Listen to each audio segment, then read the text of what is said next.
gathered in a circle, the sacred shape, shape of the moon and the earth and the sun, a shape with no beginning and no end, a shape that represents the cycle of the seasons and of human life. If we today were able to gather in a circle, we would do so in accord with the tradition of the Native Americans. Today we honor that tradition and we come together, metaphorically speaking, in our sacred circle. In the center of that circle is a drum. And to begin our time together, we just shared a gathering ritual of drumming. The drum beat is the rhythm of the earth. It is also that of each of our hearts. When I've had the privilege to join in a sacred circle of drumming as a ritual for the ingathering of community, I have felt transported to another place as the beat of my heart matches that of the drum. We are reminded that in this ritual, all hearts beat as one. In these sacred times, we are all on the same beat together. The rhythm of life is sacred. This morning, as we imagine we are gathered in that circle and taking part in that sacred drumming, we're reminded of our connections, reminded of the oneness of everything.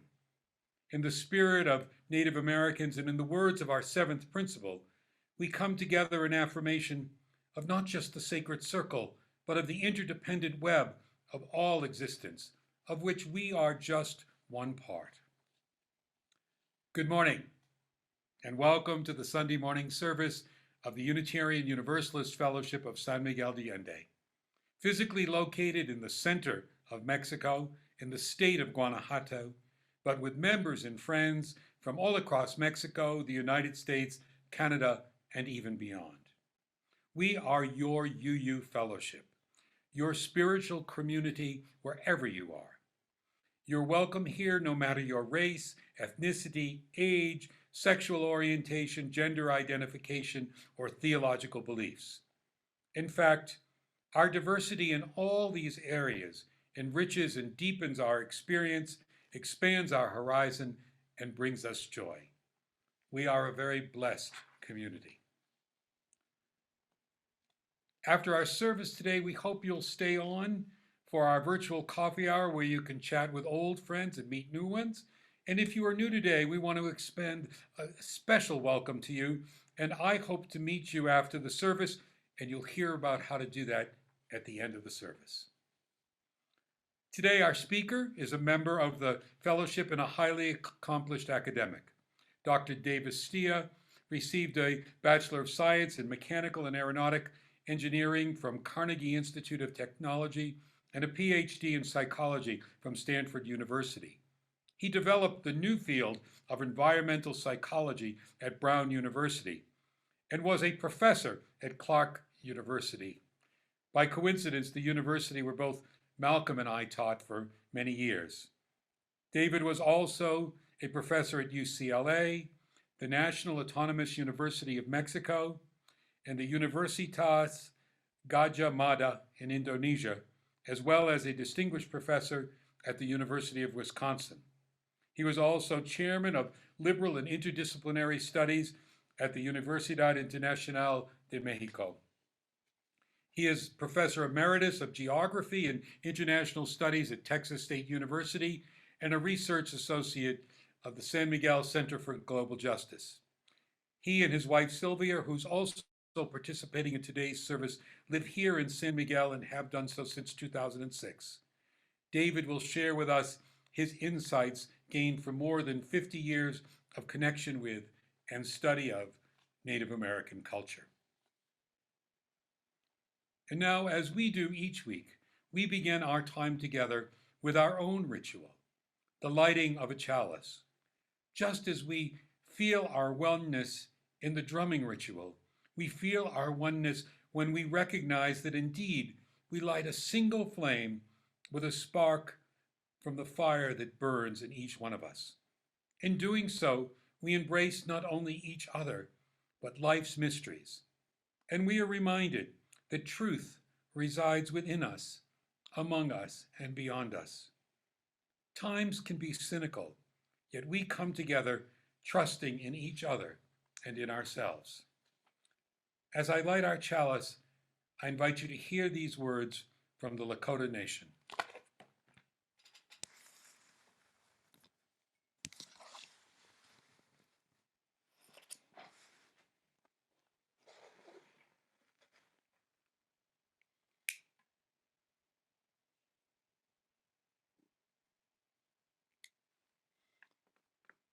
Wakan Tanka, great mystery.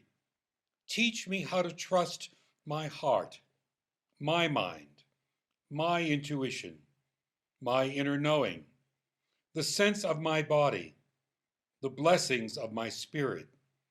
Teach me to trust these things so that I may enter my sacred space and love beyond my fear. In trust of one another, in trust of ourselves, with recognition of our profound interconnectedness, our oneness, and with an acknowledgement of all the mystery, all that is unknown, we together enter our sacred time and space.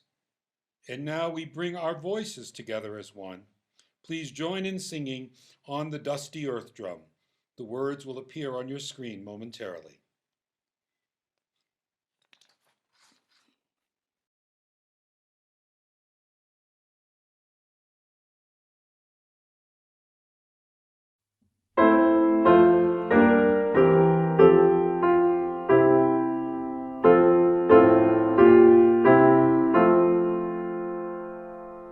On the dusty earth drum beats the falling rain.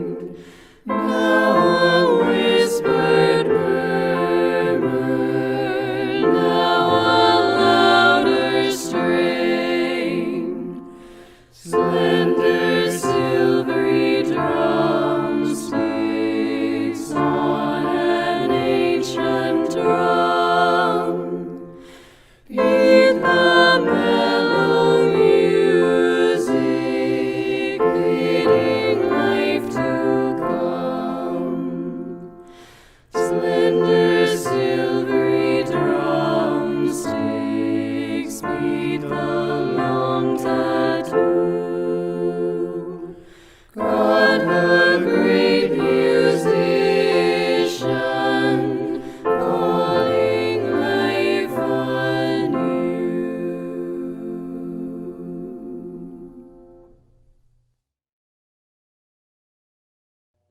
Good morning. I'm Dan Neuspiel, your fellowship president, and I add my welcome to all of you. I invite everyone to attend our annual meeting 2 weeks from today on March 21st, after the Sunday service at 12:30 SMA time. More information on the meeting is in our newsletter. Now, I have a few thoughts from our COVID-19 task force, a group of health professionals and care team members with expertise relevant to this pandemic.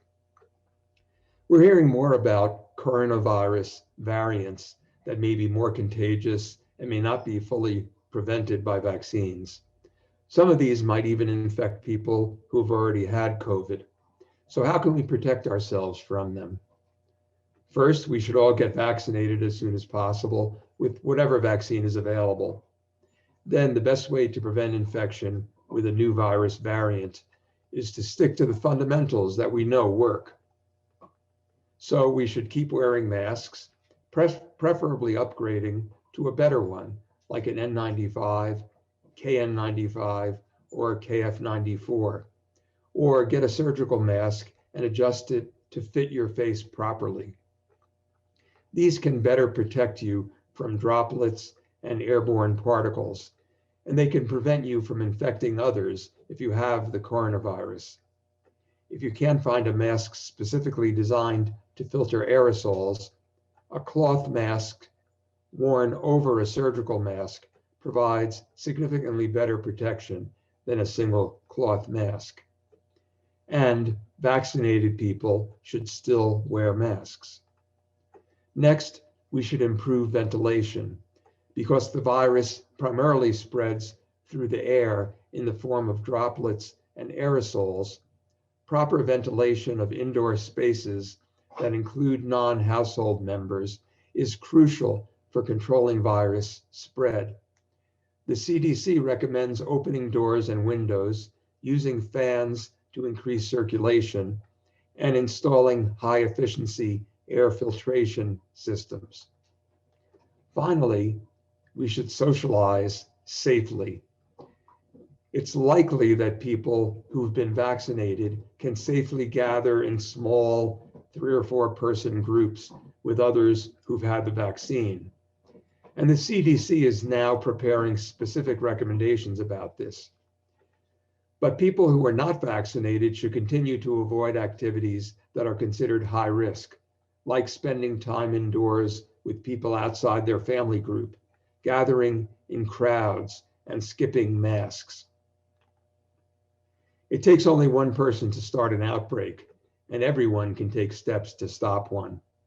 Please be safe and keep up these proven interventions. Now, please join us in reading our spoken covenant, first in English. It should appear on your screen in a moment.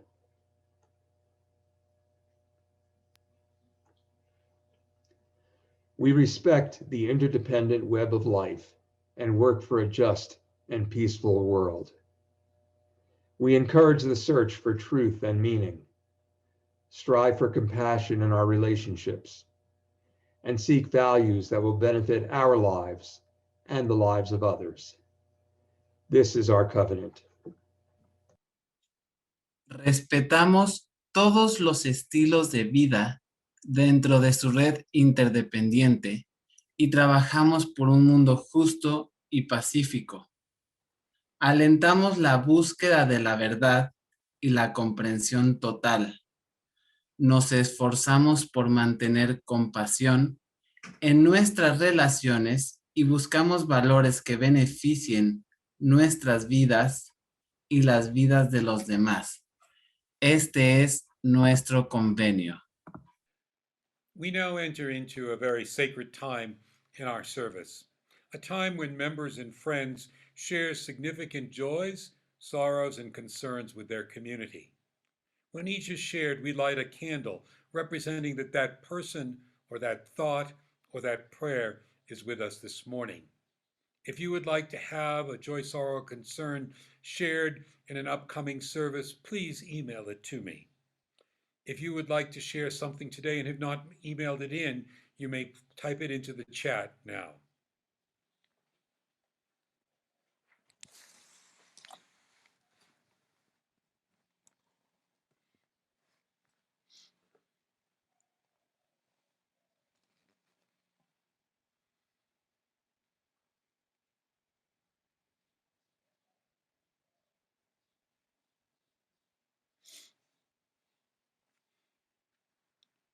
Jeannie Seward McGee lights our first candle with these words. Our darling beloved son Tim would have been 45 years old last week. However, now forever 39 since his sudden passing in December 2015 in Thailand. John and I celebrate the joy that he was and will always be our wonderful and very special son. There's not an hour that passes any day when he is not in our thoughts. Rest in peace, darling son.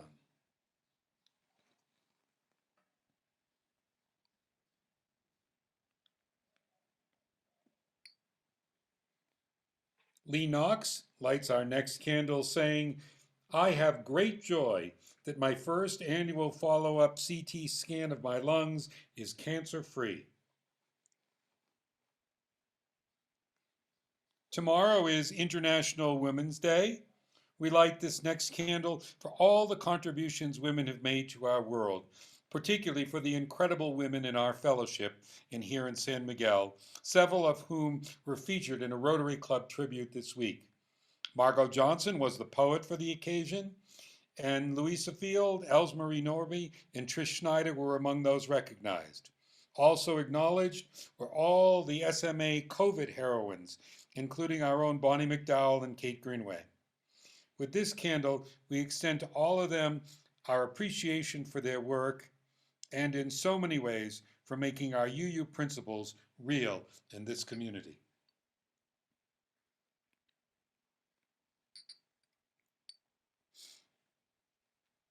This week marks the second anniversary of the passing of David Garrity, the husband of Ellie Goodwin. We remember him fondly today, and our support goes out to Ellie.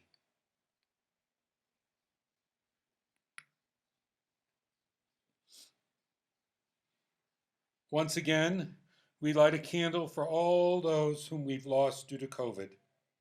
To those who are ill, we send our get well wishes and support. More and more people have received the vaccine, and we pray it will be available to everyone soon. But remain concerned that people not let their guard down too quickly, and pray they'll continue to observe the practices that can keep us all safe.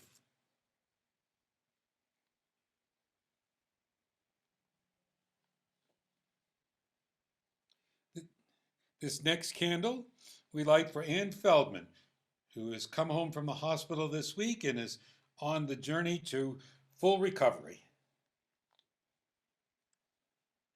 And as always, we light a final candle for those joys, sorrows, and concerns that have been typed into the chat this morning, and for all those that remain unspoken but are held deep in our hearts.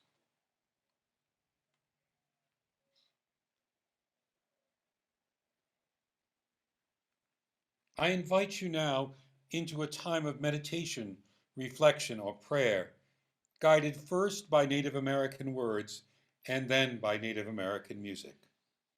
This prayer was translated by Lakota Sioux Chief Yellow Lark in 1887. O great Spirit, whose voice I hear in the winds and whose breath gives life to all the world, hear me. I need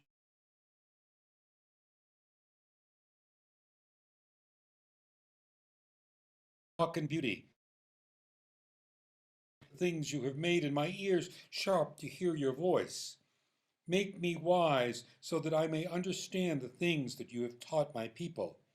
Let me learn the lessons that you have hidden in every leaf and rock.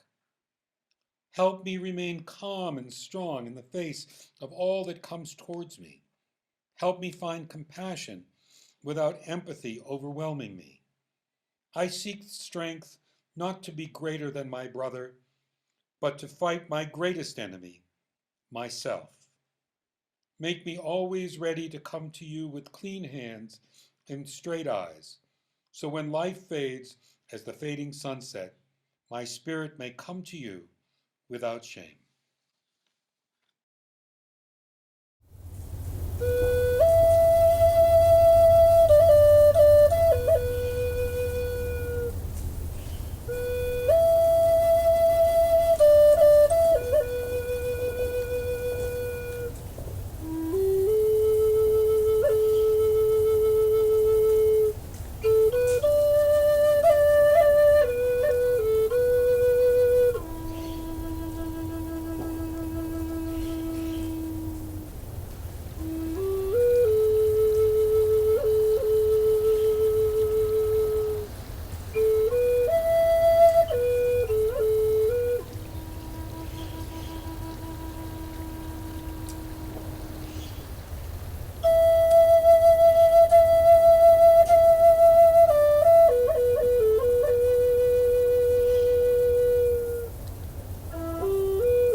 Good morning. My name is Francoise Yohalem, and I'm a member of this fellowship and the co-chair of the care team.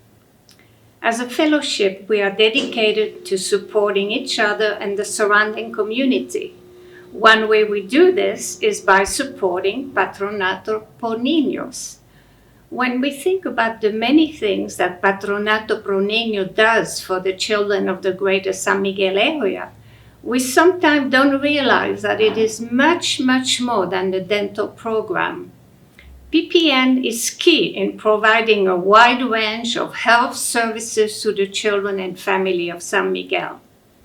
Our small grant of $4,000 to PPN provides a daily radio program for the rural and urban poor who only have radios to find out what is happening.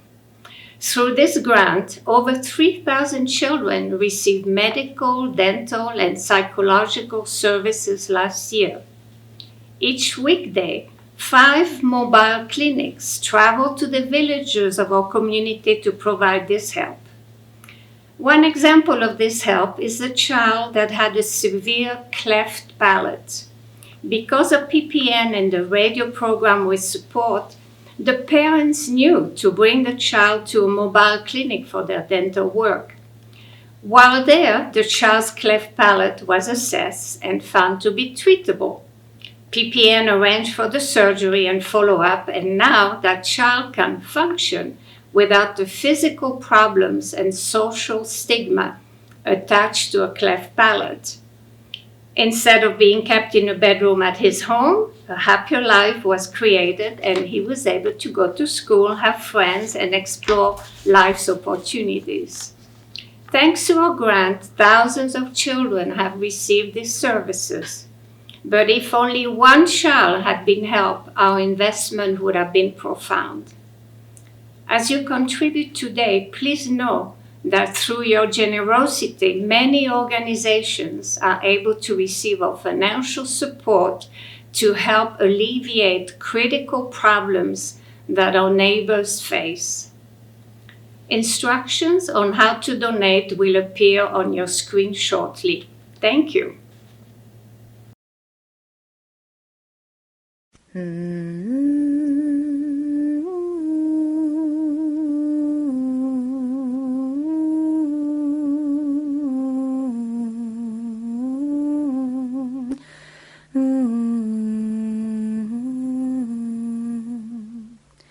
From you I receive, to you I give.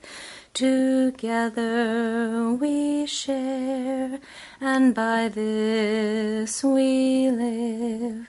From you I receive, to you I give. Together we share, and by this we live.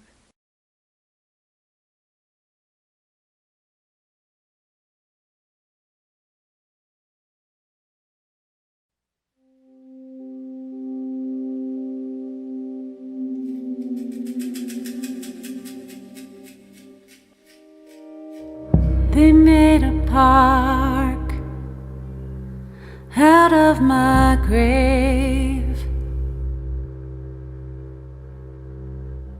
After my people they had slain, they carved my image out of stone. Then they placed me on a hilltop alone. I had a woman and a son. I had a family like their own.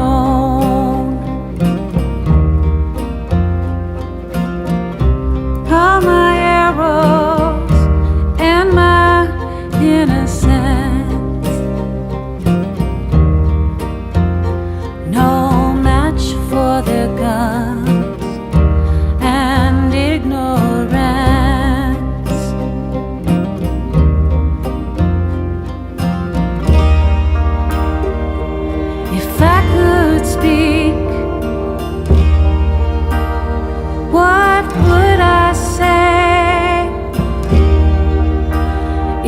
stone lips couldn't move, what would it prove anyway?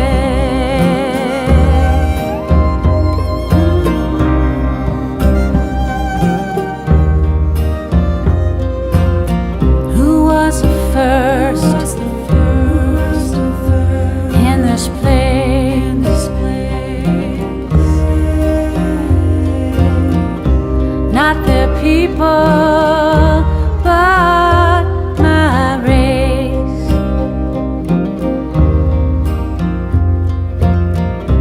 Ask the wind or the stars or the gentle rain, or the whispering stream that bears my name.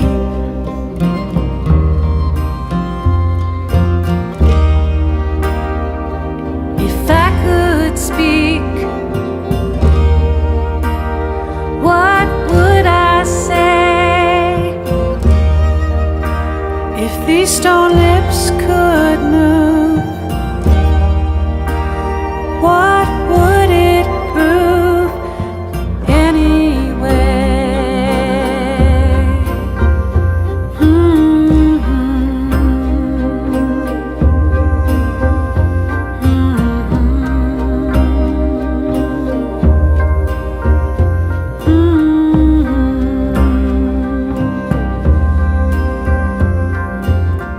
Nahuhani Alahate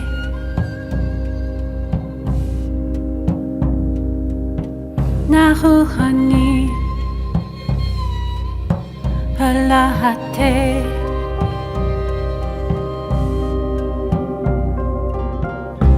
They shall see and not Alahate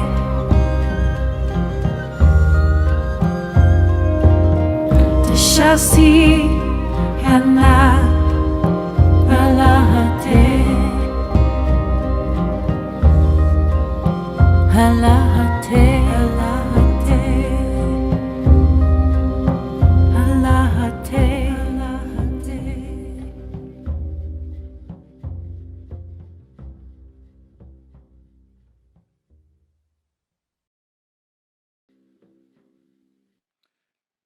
I want to say a few words that relate to some of the readings and prayers in this morning's service that are attributed to different Native American nations and leaders.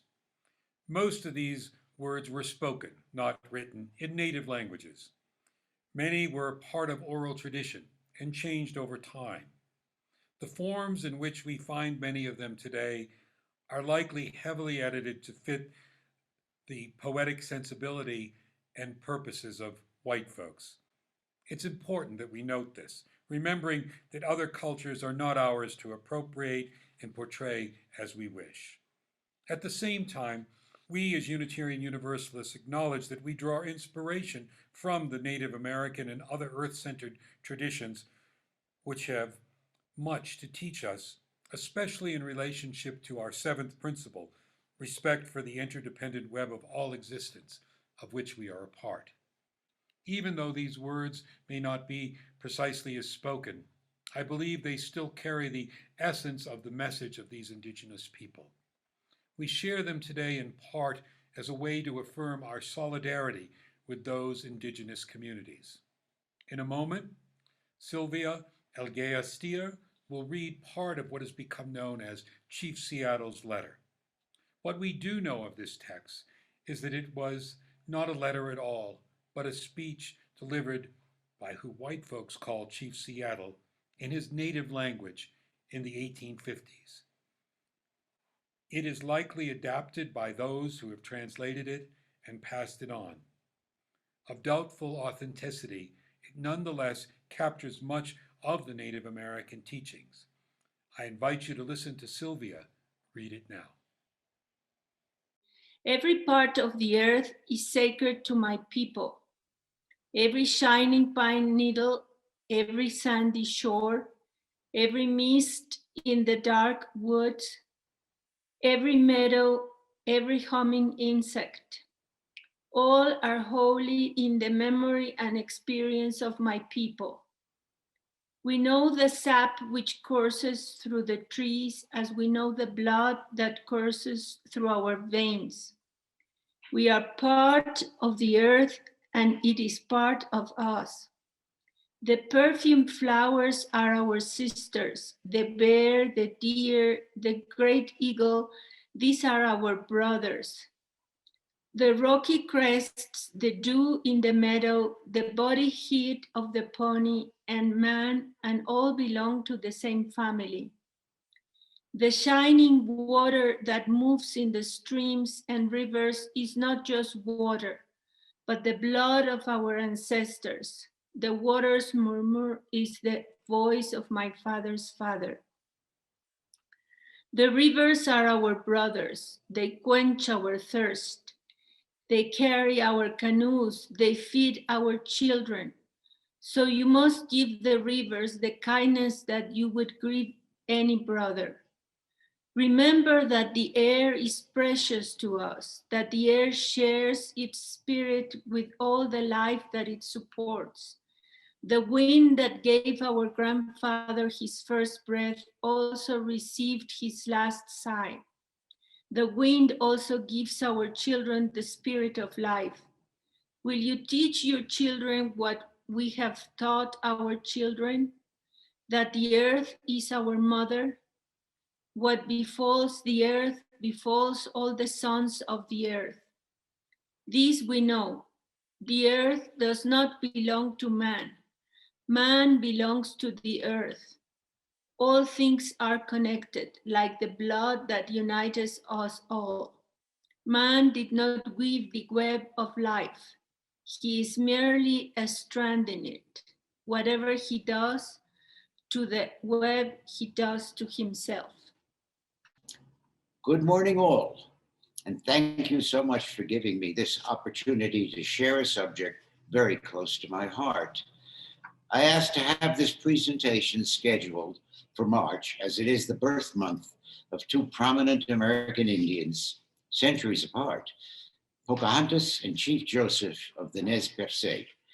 We'll start with a brief but painful survey of toxic interactions between American Indians, or Native Americans if you prefer, and white people from the early 19th to the mid 20th centuries. On the more positive side, as events of the 1950s and the 1970s increased the visibility of Native nations, many of the almost 300 American Indian tribes moved to recover the languages and the cultures and spirituality that American whites had tried so hard to eradicate in the 19th century. Perhaps the best way of starting this is with reference to an experience I had shortly after my arrival in San Miguel. It seemed that almost everyone had either just returned from India or was about to go. For some reason, I asked what they knew about other people called Indians, namely American Indians. The usual reply was lack of interest, saying that there were hardly any left. End of conversation. In fact, there are over 5 million American Indians in the USA.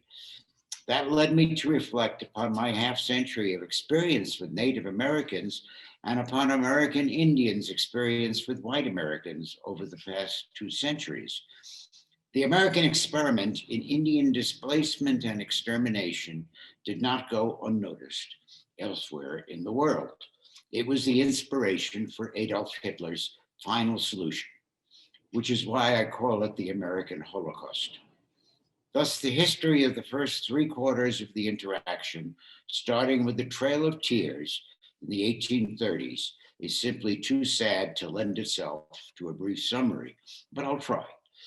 The first of many massive forced migrations was the Trail of Tears in 1838, in which a mass of Indian tribes, collectively referred to as the 5 civilized tribes, that is the Cherokee, Chickasaw, Choctaw, Muskogee, and Seminoles, and they were living as autonomous nations. They were forced to move to what is now Oklahoma, then called Indian Territory.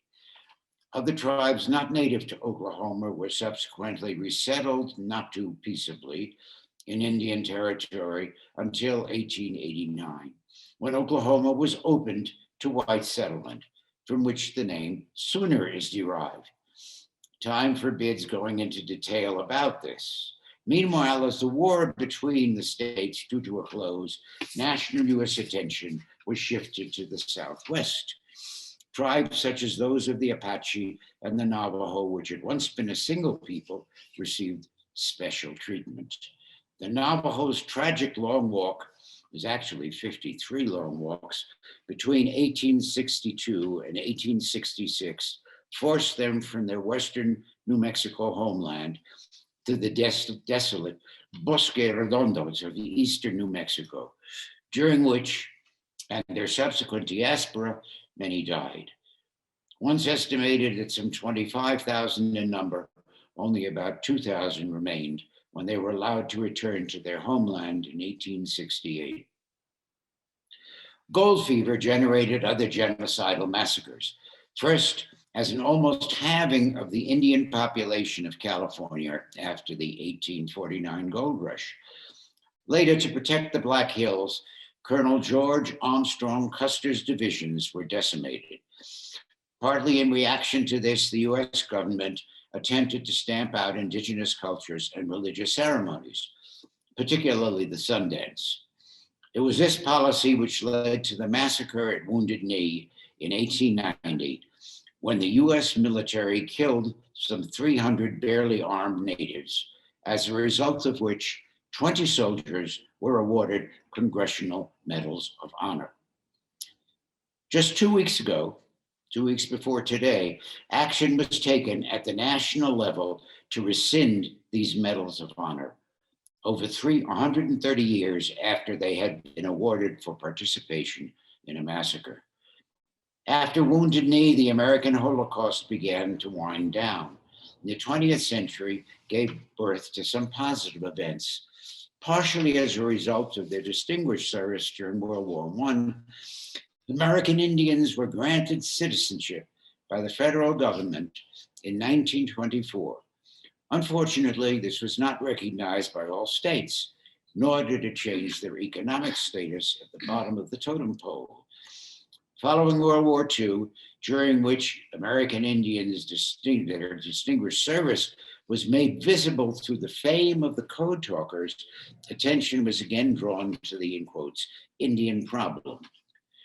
Forgetting that the Indians, by treaty, had been guaranteed governmental support in exchange for surrendering some of their reservation lands, they were viewed as being on undeserved welfare.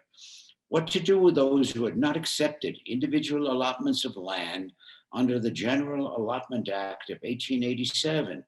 To summarize briefly, the legal actions taken by the federal government from the 1950s on ranged from relocation of Indians to cities to outright termination of Indians. Yes, that's what it was called, the simple abolition of reservations and the label Indian. So we come to a later turning point in relations between Indians and the federal governments. Anti-imperialist reactions of the Middle Eastern nations in the 1970s allowed some Indians to strike back. It was the energy crisis of that period which caused the federal government to look at the Front Range of the Rocky Mountains. Considered valueless in the mid-19th century, there it turned out were the dominant sites of two critical energy resources, hard coal and uranium, lying under Indian reservations. White folk, who were called Anglos, or Indians, thought that the way to get rapid access to these resources was by waging an energy war against the tribes. But as the oil-rich Middle Eastern countries had discovered strength in numbers, so did the Indians whose reservations were located on the Front Range. They formed a union of tribes that came to be known as CERT, C-E-R-T, which is unrelated to the breath mints. It was the Council of Energy Resource Tribes. demanding the right to negotiate with the federal government independent of the incompetent Bureau of Indian Affairs. The federal government retaliated by declaring large sections of the Front Range and the American Southwest as, in quotes, national sacrifice areas that were not subject to the same mining safeguards as elsewhere in the USA. American Indians working in uranium mines were given no information about dangers of radioactivity, nor were they issued adequate protective gear. Most later died of radiation-induced cancer. Federal government's attempt to completely eliminate reservations was unsuccessful. While a number of them were terminated, they have been since restored, not all, but many of them. And here are some voices that say something about the American Indians' own view of their reservation and reservation life.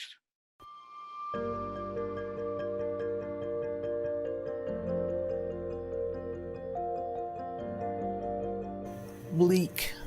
Oppression. Small. Small. They're beautiful and sad at the same time. It's beautiful because you're surrounded by people that are just like you.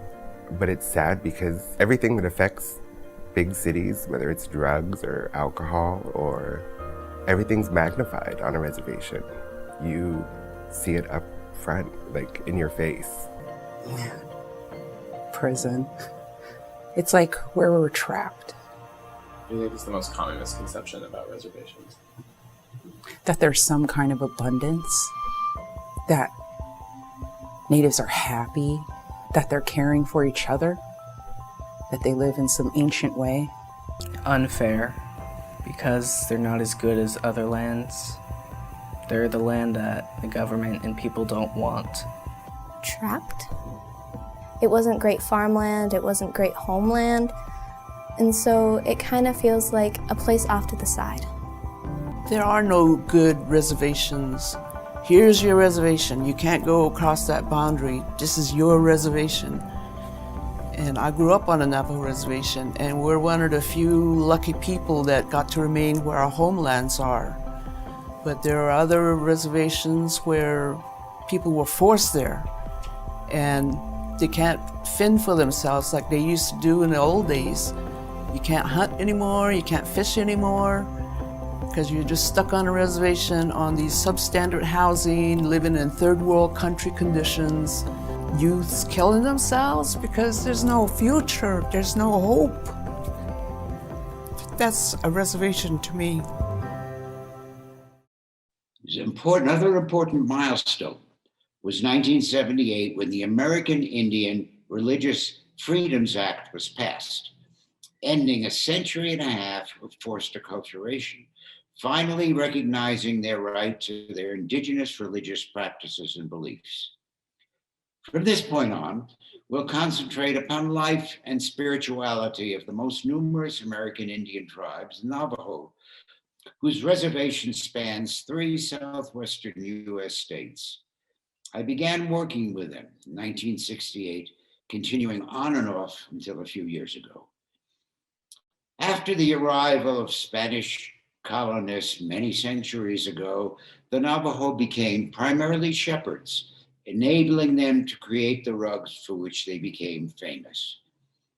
Dogs trained to be shepherds thus became tremendously valuable. Here now is a song that Silvia and I learned years ago, the puppy song, about a little girl and her puppy, sung by school children in Utah. Ya'ate. We are the Nebo School District Title VII Indian Education Program. And this is Slay Chant'Ayaje, the puppy song. Weena, eight nayo. Weena, eight nayo. She got Shaleisha, Aklishwaye. Ioda, ya gonna bet nation. Basha, Anadesto, Bashet, Anatasko, Akwishe, Shaket, Nakrosh. Weena, eight nayo. Weena,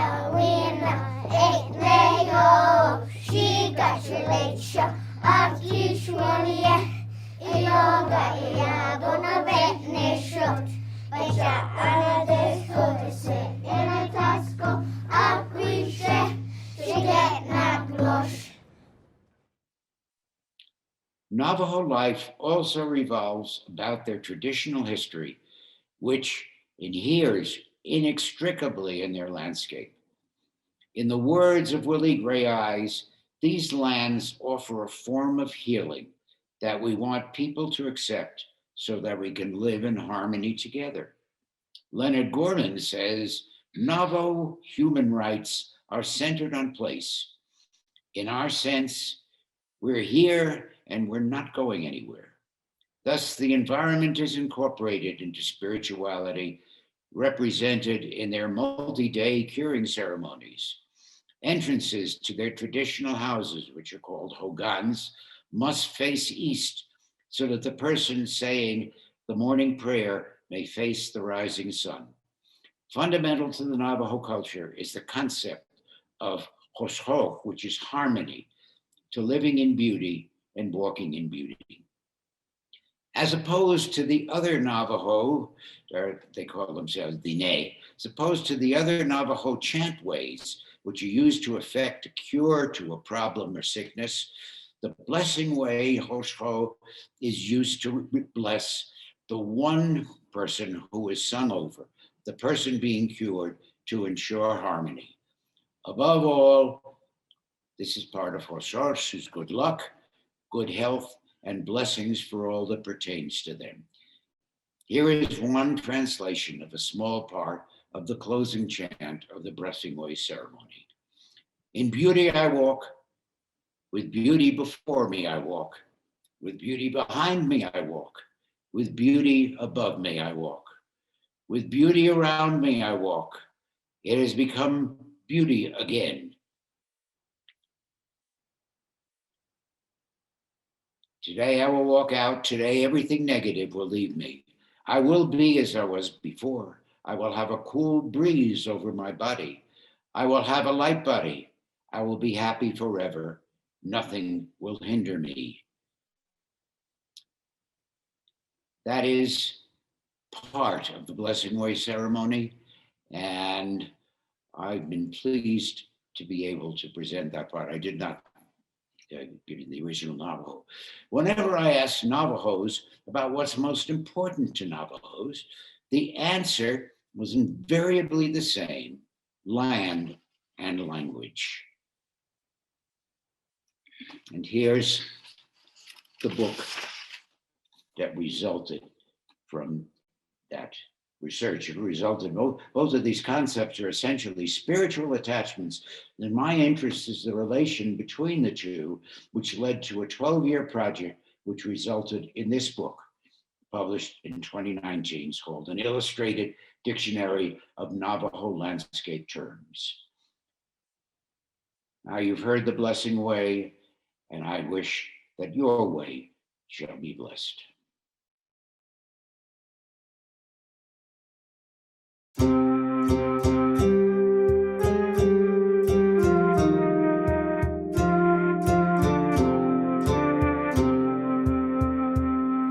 Singer of life, of flowers and songs, with petals do you write.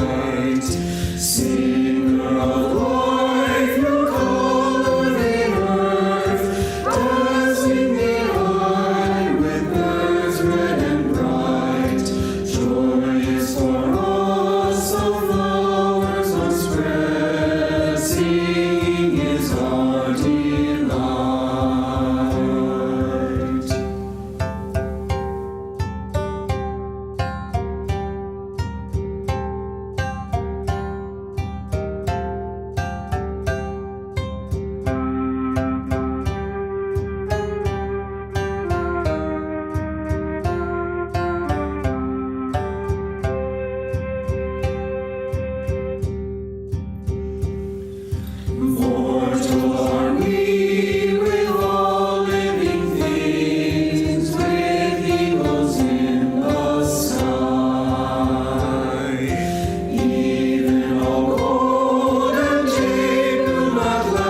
Thank you, David, for your inspired words today.